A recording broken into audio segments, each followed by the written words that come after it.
The decline of Indian textiles. So far, we have studied that how Indian textiles were very famous all over the world. But eventually, what happened was that the in the Britain, industrialization happened, and because of the industrialization, what happened was that Britishers or the English people started producing textiles on machines. Remember, we studied about the spinning jenny and how the invention of steam engine encouraged the production of textiles in the Britain. So because of that, Indian industries got affected a lot. And in this whole chapter, we are going to see that, right? So now we are going to see that how Indian textiles started losing the demand that earlier they had. So the development of cotton industries in Britain affected textiles producers in India in several ways. So बहुत सारे तरीकों से जो Britain में industries आ रही थी उसकी वजह से इंडिया की जो टेक्सटाइल्स हैं वो अफेक्ट हुई, इंडिया के जो टेक्सटाइल प्रोड्यूसर्स हैं उनकी लाइफ अफेक्ट हुई. First, Indian textiles now had to compete with British textiles in the European and American markets. So we have already studied that how the Britishers made their government ban the Indian textiles. जो Britishers थे उनकी government ने क्या किया था, जो import था Indian textiles का वो बैन करवा दिया था. इसका मतलब कि अब जो इंडियन टेक्सटाइल्स हैं वो उतनी आसानी से उनके मार्केट्स में नहीं जा पा रही थी, और साथ ही साथ जो ब्रिटिश टेक्सटाइल्स हैं वो बहुत ज़्यादा मात्रा में प्रोड्यूस हो रही थी, और उसकी वजह से क्या हो रहा था, क्योंकि वो सस्ती भी थी तो वो यूरोपियन मार्केट्स और अमेरिकन मार्केट्स में आसानी से बिक रही थी, और जो कि पहले इंडिया के मार्केट्स हुआ करते थे. पहले इन मार्केट्स में इंडिया का कपड़ा बिका करता था, बट अब क्योंकि ब्रिटिश टेक्सटाइल्स जो हैं वो यहाँ पे एक तरीके से बहुत ज़्यादा ग्रो होने लगी, तो इस वजह से इंडियन टेक्सटाइल्स की यहाँ पे डिमांड कम होने लगी. Second, exporting textiles to England also became increasingly difficult since very high duties were imposed on Indian textiles imported into Britain. तो ये मैंने अभी आपको बता ही दिया कि जब इंडिया जो है पहले क्या करता था, अपनी टेक्सटाइल्स को इंग्लैंड में भेजा करता था, एक्सपोर्ट करता था, बट क्योंकि अब वहाँ की गवर्नमेंट ने बैन कर दिया और वहाँ पे बहुत ज़्यादा हाई ड्यूटीज लगा दी. ड्यूटीज मतलब टैक्स लगा दिया कि अगर कोई इंसान इंडिया से इंग्लैंड में कॉटन टेक्सटाइल्स खरीदेगा तो उसको बहुत ज़्यादा टैक्स देना पड़ेगा इंडिया से टेक्सटाइल्स मंगाने के लिए. तो जब किसी को ज़्यादा टैक्स देना पड़ेगा तो जाहिर सी बात है उसको सामान को इतना नहीं खरीदेगा, तो इंडिया से लोग इंग्लैंड में सामान नहीं मंगाएंगे. तो इस वजह से क्या हुआ, इंडियन टेक्सटाइल की जो डिमांड है वो इंग्लैंड में इस तरीके से कम हो गई, और साथ ही साथ यूरोपियन एंड अमेरिकन मार्केट्स में भी कम हो गई.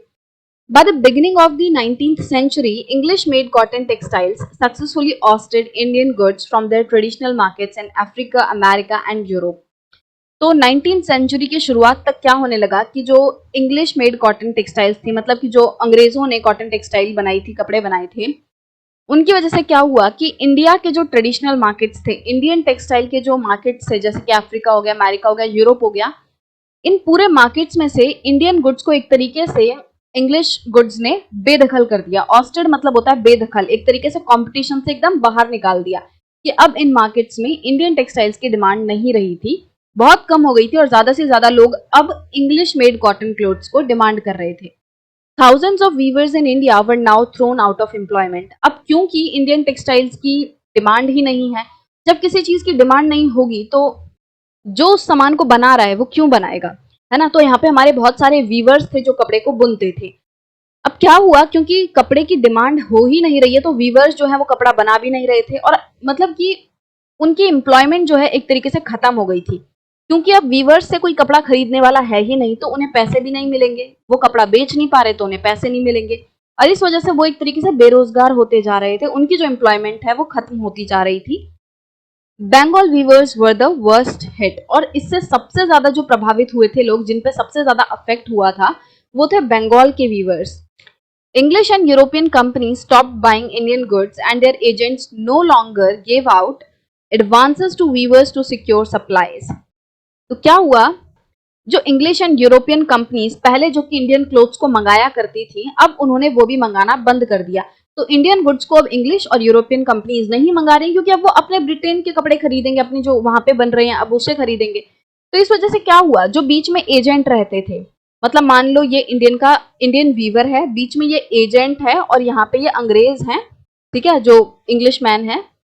तो यहाँ पे क्या होता था, वीवर्स बनाते थे, वीवर से ये एजेंट खरीदते थे और एजेंट आगे इनको भेज देते थे। अब हुआ क्या, क्योंकि ये जो अल्टीमेट बायर्स हैं, जो इंग्लिश एंड यूरोपियन कंपनीज हैं, अब क्योंकि यही कपड़े को खरीद नहीं रही, तो जो एजेंट है वो भी आगे वीवर से कपड़ा नहीं खरीदेगा, क्योंकि एजेंट भी तो वीवर से क्यों कपड़ा खरीद रहा है, क्योंकि उसे पता है कि आगे कंपनीज खरीद लेंगी। बट अब सिचुएशन क्या आई कि जो यूरोपियन एंड इंग्लिश कंपनीज हैं वो कपड़ा खरीद ही नहीं रही, तो एजेंट्स भी वीवर से कपड़ा नहीं खरीद रहे थे। और पहले क्या होता था, जब एजेंट्स को वीवर से कपड़ा खरीदना होता था तो उसके बदले वो उन्हें थोड़ा सा एडवांस मनी दे देते थे, थोड़ा सा पहले पैसा दे देते थे, काम शुरू होने से पहले जैसे पैसा देते हैं ना एडवांस मनी, वो दे दिया करते थे, ताकि जो वीवर्स हैं वो अपना काम जो है वो शुरू कर पाए। अब क्योंकि जो एजेंट्स हैं वही वीवर से कपड़ा नहीं खरीदेंगे तो फिर वो एडवांस देंगे क्यों?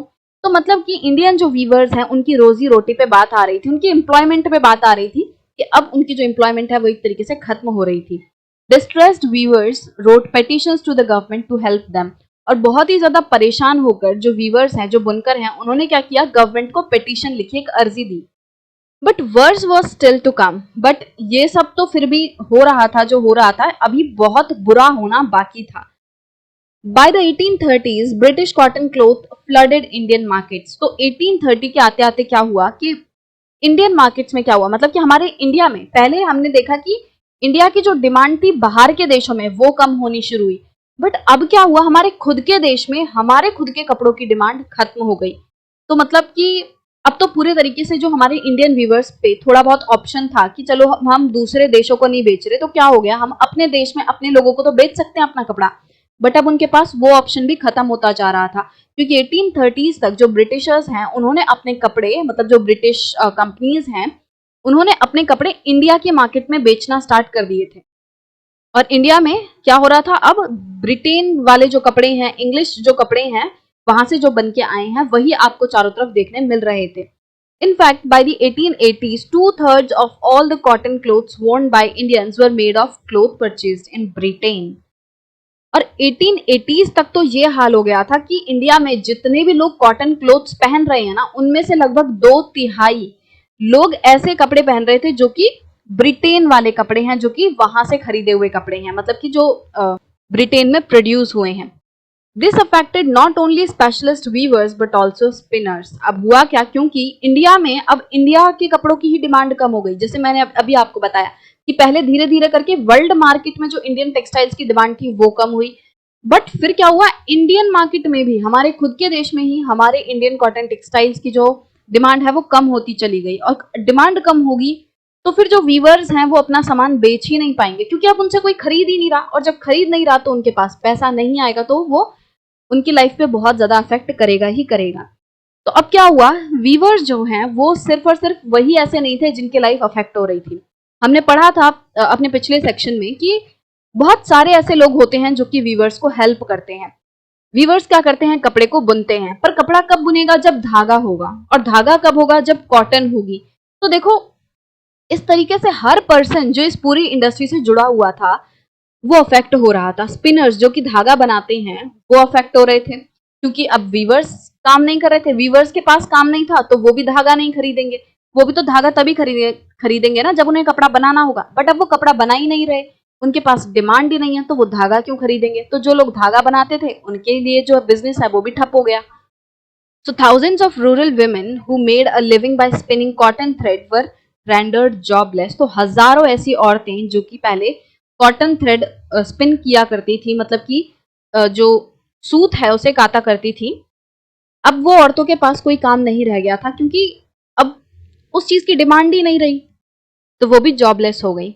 Handloom weaving did not completely die in India. But जो हैंडलूम वीविंग थी वो एकदम पूरी तरीके से खत्म नहीं हुई थी, थोड़ा बहुत जो है वो अभी भी चल रहा था, बट उस लेवल पे नहीं था जिस लेवल पे पहले कभी हुआ करता था। This was because some types of clothes could not be supplied by machine. अब ऐसा क्यों था, क्यों जो हैंडलूम वीविंग है वो पूरे तरीके से खत्म नहीं हुई थी, क्योंकि कुछ ऐसे तरह के कपड़े थे जिन्हें की मशीन बना ही नहीं सकती थी, जिन्हें हाथ से ही बनाया जा सकता था। तो इसलिए अभी तक हैंडलूम वीविंग, हैंडलूम मतलब ऐसी मशीन, लूम मतलब मैंने आपको बताया था लास्ट वीडियो में, क्या होता है, ऐसी मशीन होती है जिससे कपड़ा बुना जाता है। तो हैंड मतलब हाथ होता है, तो एक ऐसी कपड़े बनाने वाली मशीन जिसे कि हाथ से ऑपरेट किया जाता है। तो अभी भी कुछ ऐसे कपड़े थे जो कि हैंडलूम से बनते थे, मतलब कि हाथ वाली लूम से बनाए जाते थे, और उनकी डिमांड थी क्योंकि उन कपड़ों को मशीनों पे नहीं बनाया जा सकता था. How could machines produce saris with intricate borders और cloths with traditional woven patterns? तो वही बोला जा रहा है कि जो मशीनें हैं वो इंट्रिकेट बॉर्डर वाली साड़ीज कैसे बना पाती. इंट्रिकेट मतलब होता है कि जब बहुत ही मतलब माहिन बहुत ही छोटे छोटे कोई चीज डिटेल में करी हो, जैसे आप कोई साड़ी वगैरह के बॉर्डर देखते हो ना, कितना डिटेल्ड काम हो रखा होता है. तो वो जो काम है आपको पता होगा, आज भी जो लोग हैं वो हाथ से उन मोतियों को एकदम पूरा प्रॉपर ना हाथ से करते हैं. हर चीज जो है वो मशीन में नहीं हो पाती. तो वही चीज जो इंट्रिकेट बॉर्डर्स होते हैं, बहुत ही डिटेल्ड पैटर्न वाले, बहुत ही डिटेल्ड काम वाले जो साड़ी के बॉर्डर्स वगैरह हैं, वो मशीन कैसे बनाती. साथ ही साथ ट्रेडिशनल वोवन पैटर्न्स, मतलब ऐसे पैटर्न्स जो कि ट्रेडिशनली बनाए जाते हैं, वो मशीनों में नहीं बनाए जा सकते थे. तो इस वजह से क्या हो रहा था, इन कपड़ों की डिमांड अभी भी थी. They had a wide demand not only amongst the rich but also amongst the middle classes. तो इस तरीके के कपड़ों की, इंट्रिकेट बॉर्डर की साड़ी वाली जो कपड़े हैं, साथ ही साथ ट्रेडिशनल वोवन पैटर्न के जो कपड़े हैं, इनकी डिमांड सिर्फ और सिर्फ मिडिल क्लास में ही नहीं थी, बल्कि रिच जो लोग थे उनमें भी थी, और इनकी काफी ज्यादा डिमांड थी. Nor did the textile manufacturers in Britain produce the very course cloth used by the poor people in India. और एक कारण और था इन हैंडलूम वीविंग वाले जो कपड़े हैं उनके डिमांड में होने का अभी भी, वो ये था कि जो ब्रिटिशर्स हैं, जो ब्रिटेन में मैन्युफैक्चरर्स हैं, वो बहुत ही कोर्स कपड़ा जो है नहीं बनाते थे. कोर्स मतलब होता है एक तरीके से बहुत ही रफ, या यूं कहें उतनी अच्छी क्वालिटी वाला कपड़ा जो है वो लोग नहीं बनाते थे. ठीक है, तो उस वजह से क्या होता था कि इंडिया में जो गरीब रहने वाले लोग हैं, जो गरीब लोग हैं, वो उन ब्रिटेन वाले कपड़ों को अफोर्ड नहीं कर पाते थे. तो फिर क्या होता था कि जो हैंडलूम से, जो इंडिया में लोग थोड़े वैसे कपड़े बना रहे हैं, कोर्स क्वालिटी वाले, कोर्स क्लोथ जो हैं वो बनते थे, तो उनको पुअर लोग इंडिया में खरीदते थे. तो कोर्स क्लोथ जो है वो ब्रिटेन वाले लोग नहीं बनाते थे. तो इस वजह से थोड़ी बहुत डिमांड जो है वो अभी भी इंडिया में थी इंडियन क्लोथ्स की. You must have heard of Sholapur in western India and Madura in South India. These towns emerged as important new centers of weaving in the late 19th century. तो आपने कुछ जो town है यहाँ पे उनका नाम दिया हुआ है. शोलापुर जो है वो वेस्टर्न इंडिया में है, जो महाराष्ट्र वाला साइड है वहां पे, और मदुरा जो है ये साउथ इंडिया में है. ये जो टाउन है वो लेट 19th सेंचुरी में एक इम्पॉर्टेंट वीविंग सेंटर्स के रूप में निकल कर आए. इंपॉर्टेंट वीविंग सेंटर्स मतलब यहाँ पे अब ज्यादा मात्रा में वीविंग जो है वो होने लगी. पहले हमने पढ़ा था कि पहले कौन कौन सी जो सिटीज हैं वो ज्यादा फेमस थी, जो हमने मैप में देखा था, बट अब धीरे धीरे करके नए जो सेंटर्स हैं वो इमर्ज हो रहे थे.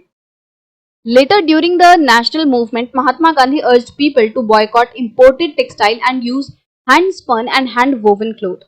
और बाद में क्या हुआ, नेशनल मूवमेंट के टाइम पे महात्मा गांधी ने क्या किया, लोगों को बोला, लोगों से ये रिक्वेस्ट की कि आप इंपोर्टेड जो क्लोथ है, मतलब कि ब्रिटेन से जो लाया हुआ क्लोथ है, ऐसे कपड़े जो कि ब्रिटेन के इंडस्ट्रीज में बनाए जा रहे हैं, आप उन्हें ना खरीदें. उसके बदले जो हैंडस्पन क्लोथ है, मतलब ऐसे कपड़े जो कि इंडिया में हाथ से बनाए जा रहे हैं, मतलब जो इंडियन लोग बना रहे हैं, आप उन्हें खरीदें.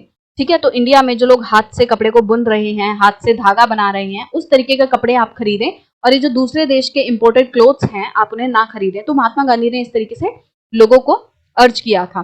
Khadi gradually became a symbol of nationalism, और धीरे धीरे करके खादी जो है वो नेशनलिज्म का एक सिंबल बन गया.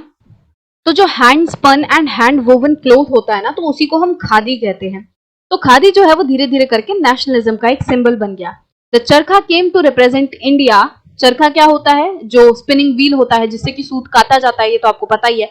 तो वो धीरे धीरे करके क्या हुआ, इंडिया को रिप्रेजेंट करने लग गया, and it was put at the centre of the try colour flag at the of the national Congress adopted in 1931.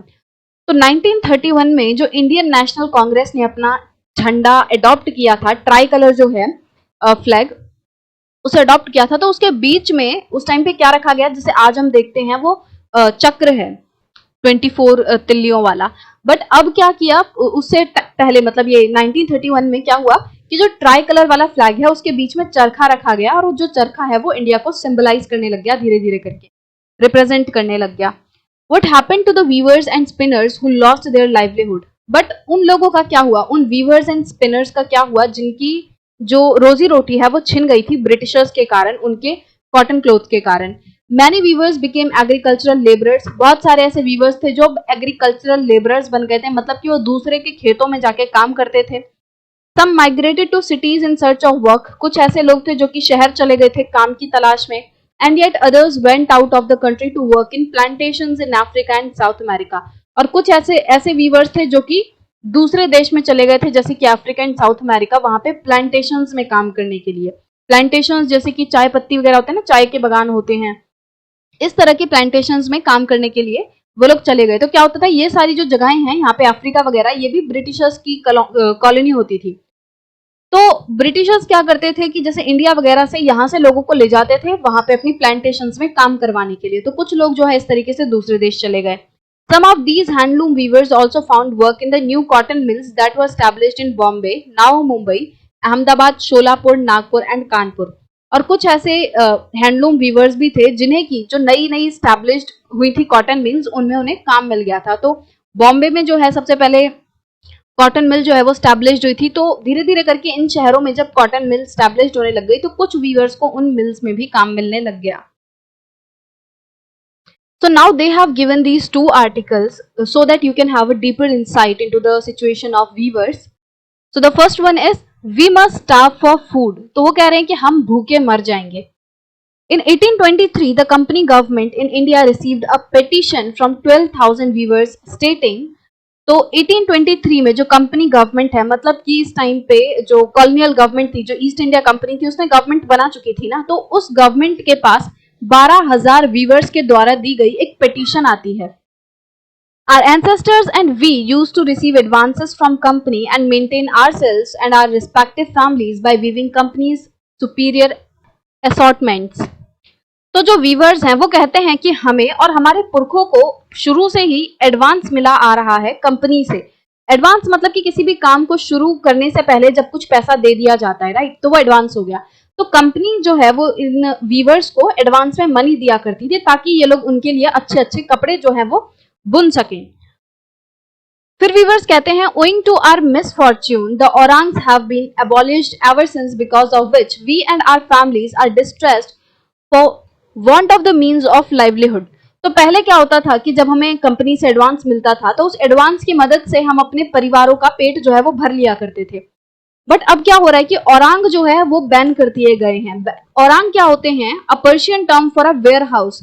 जो वेयर हाउस होता है ना, जहाँ पे गुड्स वगैरह स्टोर होते हैं, एक तरीके से जो गोदाम होते हैं जहां पे किसी सामान को खरीद बेचने से पहले जो है वो रखा जाता है, तो उस प्लेस को हम कहते हैं वेयर हाउस। तो अब जो वेयर हाउस हैं, जो औरांग्स हैं, उनको बैन कर दिया गया है और इस वजह से जो वीवर्स हैं उनकी आजीविका नहीं चल पा रही, उनकी रोजी रोटी बिल्कुल ही खत्म हो चुकी है। अब यहाँ पे देखो उनके औरांग्स जो है वो बैन क्यों कर दिए गए होंगे? क्योंकि जो ब्रिटिशर्स हैं, जो ब्रिटेन से कपड़ा आ रहा है, अब वही ज्यादा से ज्यादा लोग खरीद रहे हैं। अब इनके कपड़ों की डिमांड तो थी नहीं, तो इस वजह से इनके जो औरांग्स हैं, इनके जो वेयर हाउसेज हैं, वो बिल्कुल ही बंद हो जाएंगे, राइट।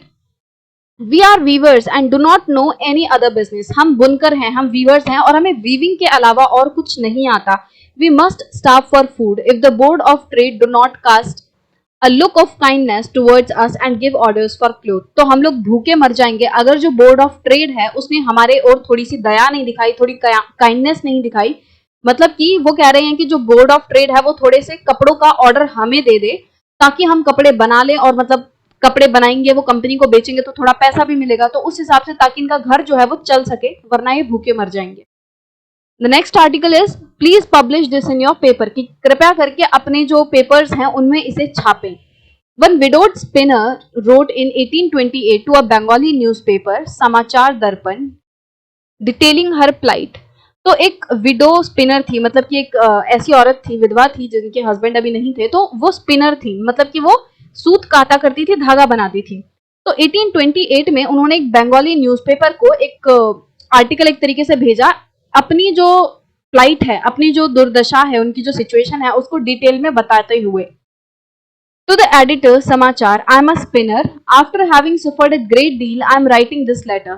मैं एक स्पिनर हूँ और बहुत ज्यादा दुख जो है वो झेलने के बाद मैं आपको ये लेटर लिख रही हूँ। Please publish this in your paper, और प्लीज इसको अपना जो न्यूज़पेपर है समाचार दर्पण उसमें पब्लिश करें। When my age was 22, I became a widow with 3 daughters. जब मेरी उम्र सिर्फ 22 साल थी तब मैं एक विधवा हो गई और मेरी 3 बेटियां थी. My husband left nothing at the time of his death. और मेरे जो पति हैं वो अपने बाद कुछ भी हमारे लिए छोड़ के नहीं गए हैं. तो मतलब कि बहुत बड़ी धन दौलत वो सब उनके पास नहीं थी. I sold my jewelry for his श्राद्ध ceremony. वो बताती हैं कि हमारे पास मतलब कि जो उनका पति है उनके श्राद्ध के लिए भी कोई पैसा वैसा नहीं था और जिसकी वजह से उन्हें अपना जो ज्वेलरी है वो बेचनी पड़ी थी ताकि उनकी श्राद्ध सेरेमनी करवा सकें. When we were on the verge of starvation, God showed me a way by which we could save ourselves. तो जब हम एकदम भूख से मरने की कगार पे थे, मतलब कि जब खाने पीने के लिए कुछ नहीं था, कोई काम नहीं था, तब मुझे एक तरीके से एक आशा की किरण दिखी जिसकी वजह से हम अपने आप को बचा सके. I began to spin on तकली एंड चरखा. और मैंने फिर क्या किया, धीरे धीरे करके स्पिन करना स्टार्ट कर दिया, धागा जो बनाना है वो स्टार्ट कर दिया चरखे और तकली पे.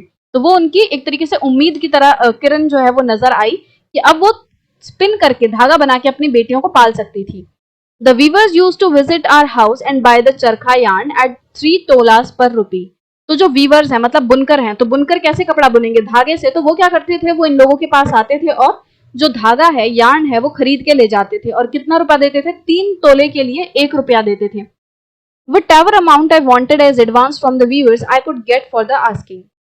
और जो भी अमाउंट मुझे थोड़ा एडवांस में चाहिए होता था व्यूवर्स से, वो मुझे मिल जाता था. मतलब मैं अगर उन्हें कहती थी कि मुझे थोड़ा सा एडवांस चाहिए तो वो लोग मुझे दे देते थे. This saved us from cares about food and cloth. और इसकी वजह से मुझे जो खाना है, पीना है और कपड़े वगैरह हैं, इस सब की चिंता मुझे नहीं करनी पड़ी. In a few years time I got together ₹28. और कुछ सालों में ही मेरे पास 28 रुपए जो हैं वो सेव हो गए, जमा हो गए. With this I married 1 daughter. और इन रुपयों से मैंने अपनी एक बेटी को उसकी शादी कर दी. तो आपको आज 28 रुपए बहुत ज्यादा कम लग रहे होंगे, बट हाँ उस टाइम पे कुछ मायने होते होंगे. और मतलब इतना अमाउंट तो था कि उन्होंने अपनी बेटी की शादी कर दी. And in the same way all 3 daughters. और ऐसे ही धीरे धीरे करके मैंने अपनी जो बाकी बेटियां हैं उनकी भी शादी कर दी. Now for 3 years we 2 women, mother in law and me, are in want of food. But अभी 3 सालों से मैं और मेरी जो सास हैं वो खाने की चाह रखते हैं. मतलब कि उनकी अब सिचुएशन बहुत ज्यादा खराब हो चुकी है और उनके पास अब खाना खाने को खाना नहीं है. The weavers do not call at the house for buying yarn. अब हमारे यहाँ पे वीवर्स जो है वो नहीं आते यार्न खरीदने के लिए, धागा खरीदने के लिए. Not only this, if the yarn is sent to the market, it is still not sold even at 1/4 the old prices. और सिर्फ इतना ही नहीं कि मतलब बुनकर तो हमारे यहाँ पे धागा खरीदने आ ही नहीं रहे, और साथ ही साथ अगर मैं मार्केट में भी अपने यार्न को ले जाती हूँ तब भी वहां पे बिक नहीं रहा है. मतलब कि जैसे पहले क्या होता था, 3 तोला 1 रुपए के लिए बिकता था, कि 3 तोला जो धागा है वो 1 रुपए उसका मिल जाता था. बट अब वो कह रहे हैं कि अगर मैं 1/4 भी कर दूं, कि अगर मैं 3 तोला सिर्फ 25 पैसे पे भी बेच रही हूँ तो वो भी कोई नहीं खरीद रहा. I do not know how it happened. मुझे नहीं पता ये सब क्यों हो रहा है, कैसे हो रहा है. I asked many about it. मैंने बहुत लोगों से पूछा कि ऐसा क्यों हो रहा है, बट नहीं पता चला. दे से दैट बिलाती 2 yarn is being imported on a large scale. तो वो कहते हैं कि जो बिलायती मतलब कि जो फॉरेन यार्न है उसे इंपोर्ट किया जा रहा है, कि मतलब दूसरे देशों से यार्न को इंपोर्ट किया जा रहा है बहुत बड़े लेवल पे. इसीलिए इंडिया में जो लोग यार्न बना रहे हैं, स्पिनिंग कर रहे हैं, उनसे कोई नहीं खरीद रहा. The weavers buy that yarn and weave. तो जो वीवर्स हैं वो उस बिलायती यार्न को, धागे को खरीदते हैं और फिर कपड़ा बुनते हैं. People can not use the cloth out of this yarn even for 2 months, it rots away. और वो बोलती हैं कि ये जो इंपोर्टेड मतलब कि यार्न है, विलायती यार्न है जो कि दूसरे देशों से खरीदा जा रहा है, इसकी क्वालिटी बहुत ही खराब है. लोग इस यार्न से बने हुए कपड़े को 2 महीने भी नहीं पहन पाते कि वो जो कपड़ा है वो खराब होने लगता है. तो इस तरीके से उन्होंने अपनी सिचुएशन जो है वो बताई कि किस तरीके से वो अपने जीवन को स्पिनिंग के जरिए थोड़ा सा चलाने की कोशिश कर रही थी. बट जैसे ही दूसरे देशों से यार्न इंपोर्ट होने लगा, वैसे ही इनका जो लाइफ है वो पूरी तरीके से खराब होने लग गई. इनके पास अब खाने के लाले पड़ने लगे. पहले इनकी सिचुएशन फिर भी थोड़ी बेटर हो गई थी कि इन्होंने अपने पैसे जमा करके अपनी बेटियों को जो है उनकी शादी कर दी, खाने पीने की इन्हें टेंशन नहीं होने लगी थी. बट अब सिचुएशन इनकी बहुत ज्यादा खराब हो रही थी. सो इन्हीं की तरह बहुत सारे ऐसे स्पिनर्स होंगे जिनकी हालत जो है वो बहुत ज्यादा खराब थी. कुछ ऐसे वीवर्स भी थे जो कि इस इंपोर्टेड क्लोथ से, इंपोर्टेड कपड़ों से बहुत ज्यादा परेशान थे. उनके जो रोजी रोटी है वो बिल्कुल ही बंद हो चुकी.